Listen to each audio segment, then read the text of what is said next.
special 2-2 in Nepal against Nepal? Yeah, definitely special.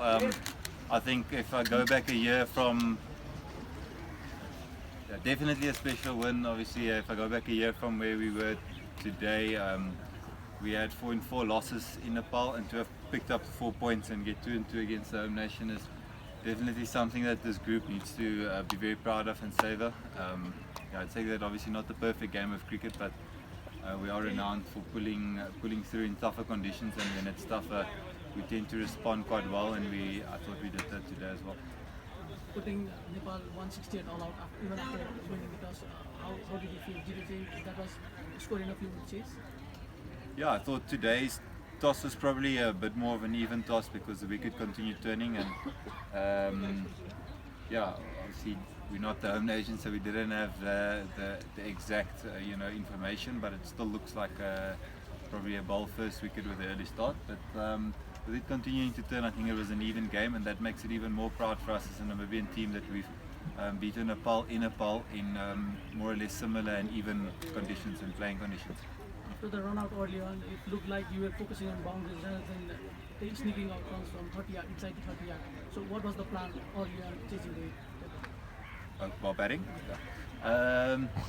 Yeah, I thought JJ Smith batted superbly again, so he uses his way of combating these conditions and bowlers. He's a calm man, and yet he's got great meeting power and ability, so he uses those two things together to score his runs.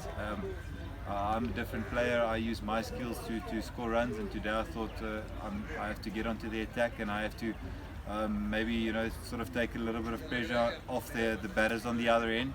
So I tried to do that throughout my innings. Whoever came in for a partnership with me, I tried to take the focus off him, and that way just to get a partnership going. So yeah, calculated risks here and there, but in saying that, I still while being a little bit more expressive on the ground, and trying to maybe get in a few of the fielders and get in a few of the bowlers into my space, I thought I relied on my defence quite well for good periods of time, and that as a package allowed me to score runs.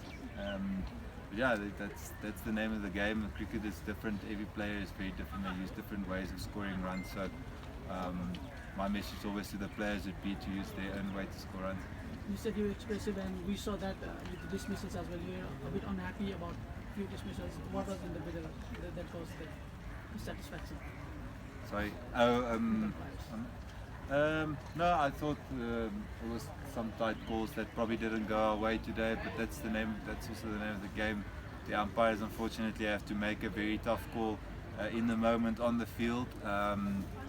So they don't have any DRS, they don't have any protection, they don't have any of these things. So I'll never be overly criticizing an umpire if I don't feel if anything's blatant or any of that sort. So I felt maybe a couple of decisions probably didn't go our way today, and then as a captain you have to at least step in and open that conversation with an umpire. That's all I tried to do, was get some answers, and credit to the umpires who were open for the conversation. Netherlands up next, you have a huge chance to get it 3 out of 4. So how do you see that match? Yeah, same as today. We need to play good cricket against good teams to get the points. I thought today again, we probably were a bit off the mark at the start of our bowling innings. As a bunch of fielders, as 11, we probably didn't connect well enough in the first 10 overs or first hour of play, and the Nepalese punished us for that.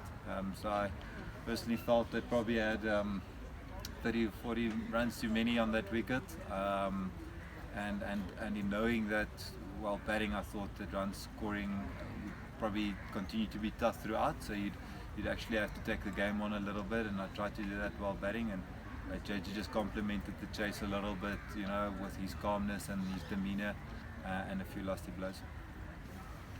Obviously, you're regarded really highly in the associated world, and you were finding gaps none of all the batters were finding. Now you've added a bowling element to your game as well. Where do you see yourself as a player at this stage in your career? I mean, you've added responsibilities to yourself. Yeah, I try as a cricketer to continuously improve myself. I've done that since I was a youngster. I've played quite a long time with Namibia, so that is one of the things that is in my favour, as sort of a 10 or 11 year experience in the international world. So as a bowler, I've tried to improve all the time. As a fielder, I'm always there and thereabout, and trying to put myself, my body on the line for the bowler. And you know, if it comes to captaincy, then I need to contribute as a captain, whether that's at the hotel or whether that's on the field or tactically.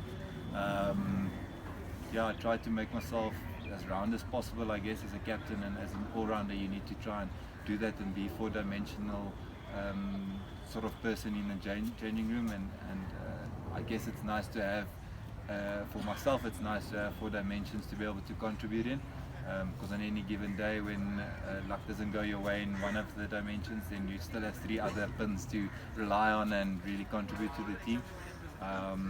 So yeah, that's been my philosophy for my whole career, is to just better myself in all of those facets. And world cricket continues to give everyone opportunities if you continue to perform at the level you're at. And as an associate cricketer, you don't only want to see yourself as, you don't want to scope yourself in